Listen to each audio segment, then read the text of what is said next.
Heavy snowfall possesses a unique acoustic property. It acts as a massive sound absorber. Millions of microscopic ice crystals trap acoustic waves, muffling the ambient noise of the world. This creates a quiet environment that we often interpret as peaceful, but it also removes the auditory cues that usually signal something approaching. This vulnerability was clear in the case of a 24-year-old architectural drafter. They were working late, alone on the second floor of a suburban Ohio office building, while a lake-effect blizzard hit the area. Because they were elevated and the weather was severe enough to keep most people indoors, the drafter felt isolated from any potential ground-level threats. That sense of security changed when they looked out at the parking lot. Standing beneath a flickering street lamp was a figure in a heavy coat, facing away from the building.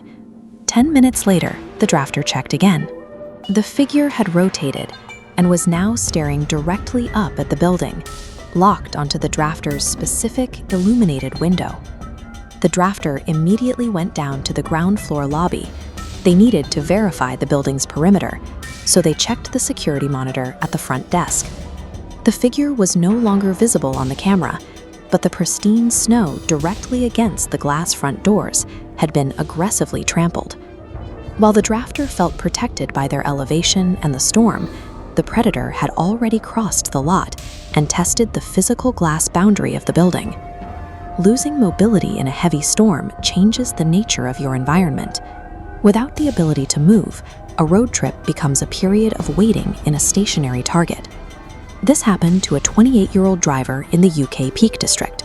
After hitting a patch of black ice on a rural road, their car slid deep into a snowbank, leaving them stranded. The engine was dead, there was no cellular service, and headlights were turned off to save the battery. The driver was left in total darkness as the snow continued to pile up. Through the whiteout, a shape appeared. A person was walking down the center of the road, appearing out of the blowing snow. Instead of seeking shelter from the sub-zero temperatures, the figure moved with a slow gait, scanning the dark, stranded vehicles along the shoulder.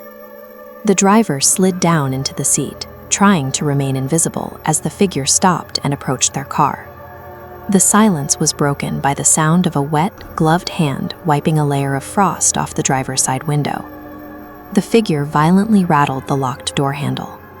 After a 10-minute standoff where the driver stayed perfectly still, the person finally retreated back into the storm. In a whiteout, a vehicle is no longer a tool for travel. It becomes a fixed location, one where the occupant is separated from a threat by only a few inches of glass and a mechanical lock.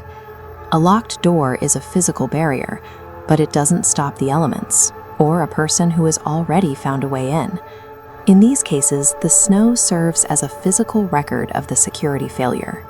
This happened to a 30-year-old house sitting alone in an A-frame cabin in upstate New York.